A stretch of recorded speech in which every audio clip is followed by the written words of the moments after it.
regret tweeting out a baseless conspiracy theory about a 75-year-old protester on the morning of George Floyd's funeral?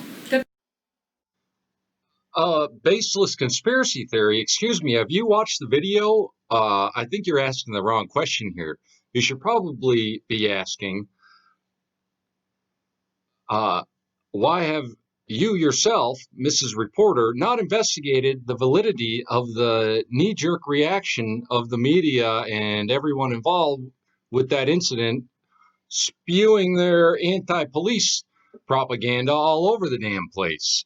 You should probably be asking, why didn't I personally, you, little media lady, little journalist, not a real journalist, not in my opinion, shouldn't even be soiling the White House with your presence there.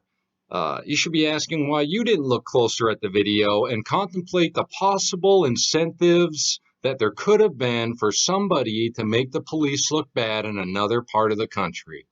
Oh, wow. There are incentives. Holy smokes. Isn't that amazing? Okay, next question.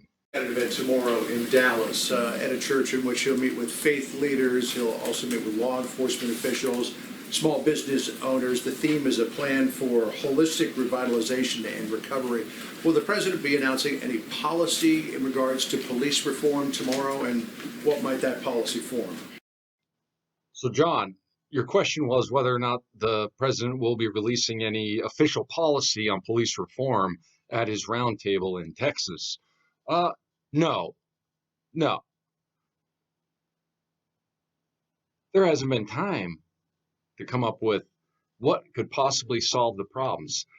There hasn't been time to identify what the actual problems are, considering that 13% of the population do 60% of the crime in this nation, as shown by One American News Network in one of their recent videos. So, John, there will not be an official release of policy for you to go ahead and try to pick apart and weaponize to turn against the president with your small minority of viewers.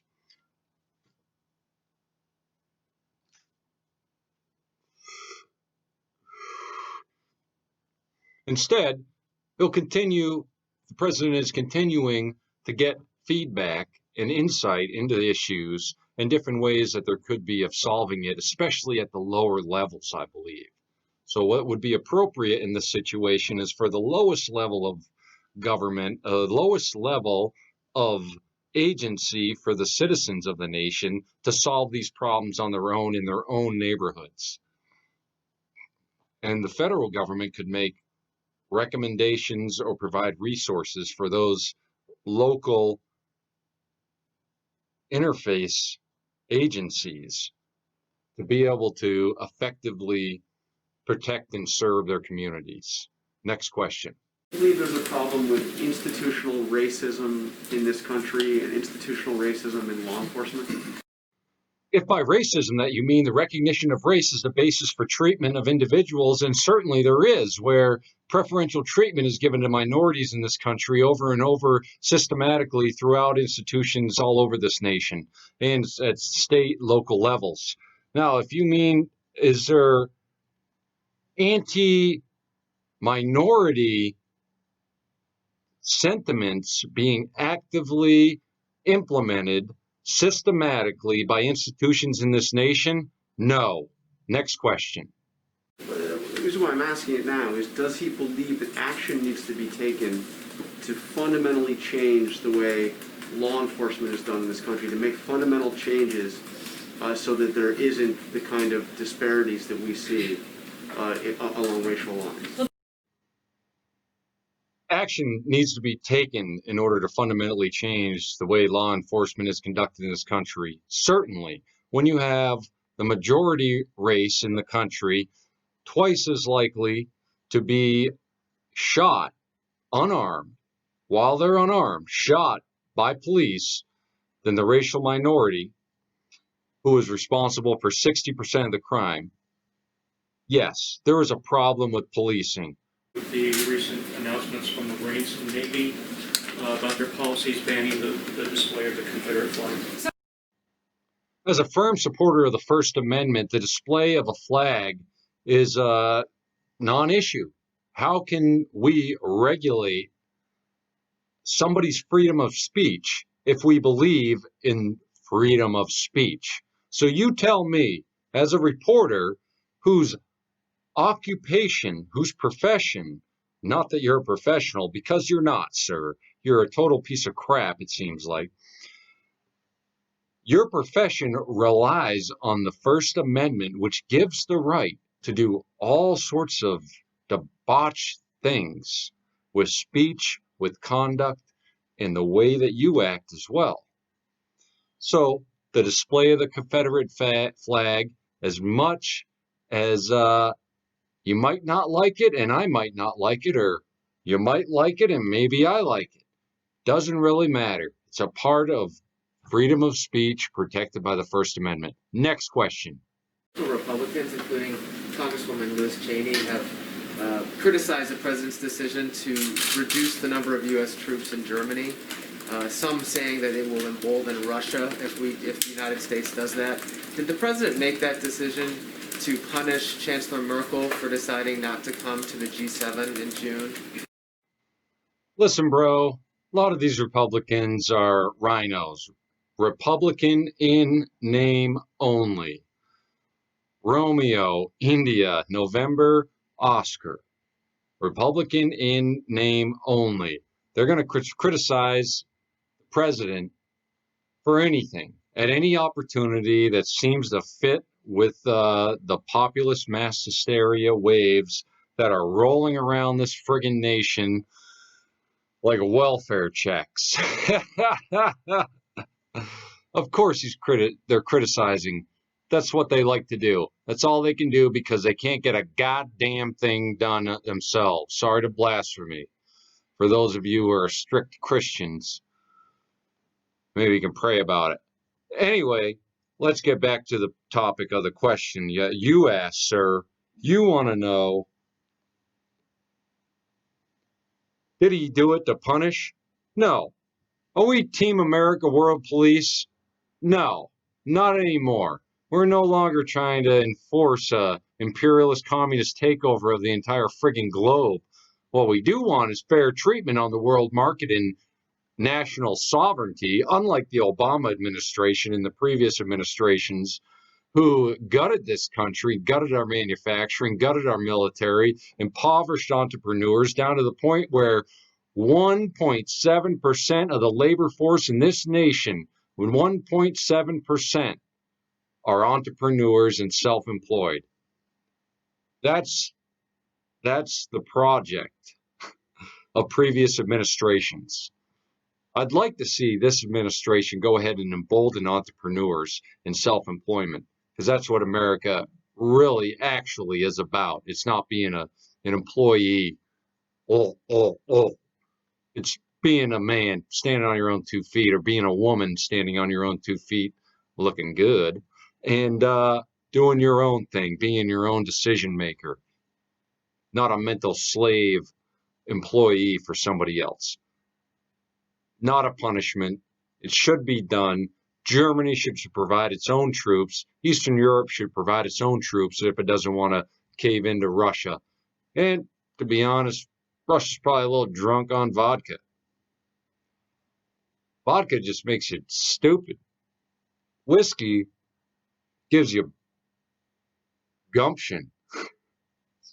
Let's win the West back.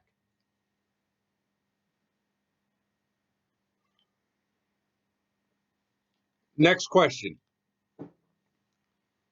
First of all, both the chair of the Federal Reserve and Steve Mnuchin said today the U.S. will definitely need another round of stimulus. How urgent is that for the president? I mean, how soon do we expect him to meet with Democrats to discuss the next legislation?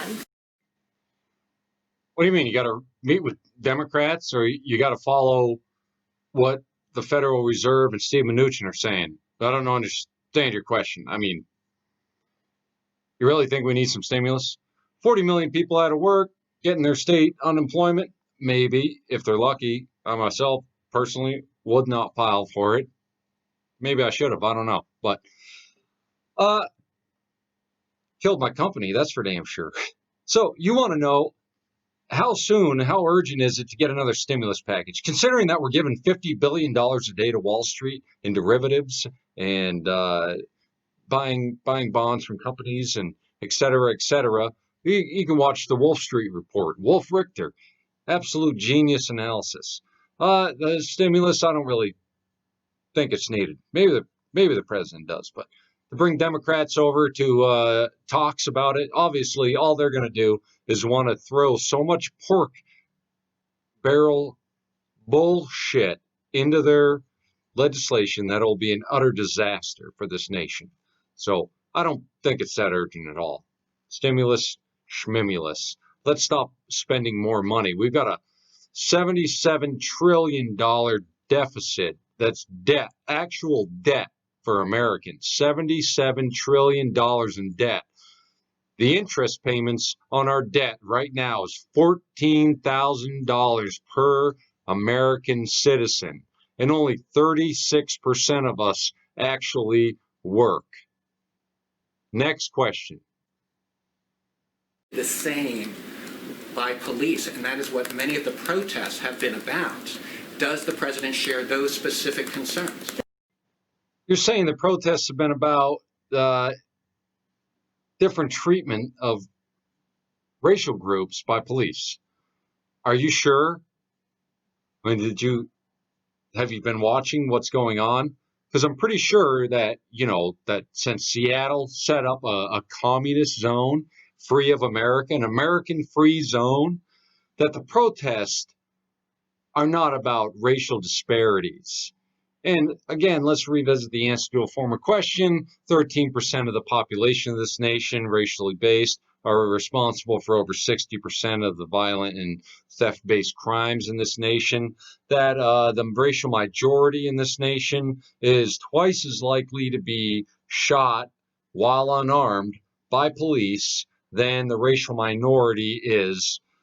So the concern is that these protests, the real motivation is actually to bring about a communist revolution and to invite invasion from foreign countries that hate America.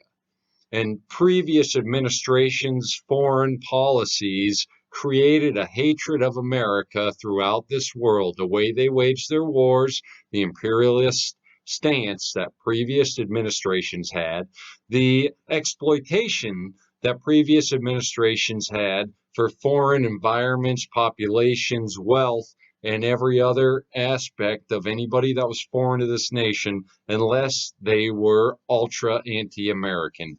Then they had a pro stance on those nations, such as selling uranium to Russia so that way it could sell it to Iran, such as shipping plane loads of cash to Iran as a part of a nuclear deal.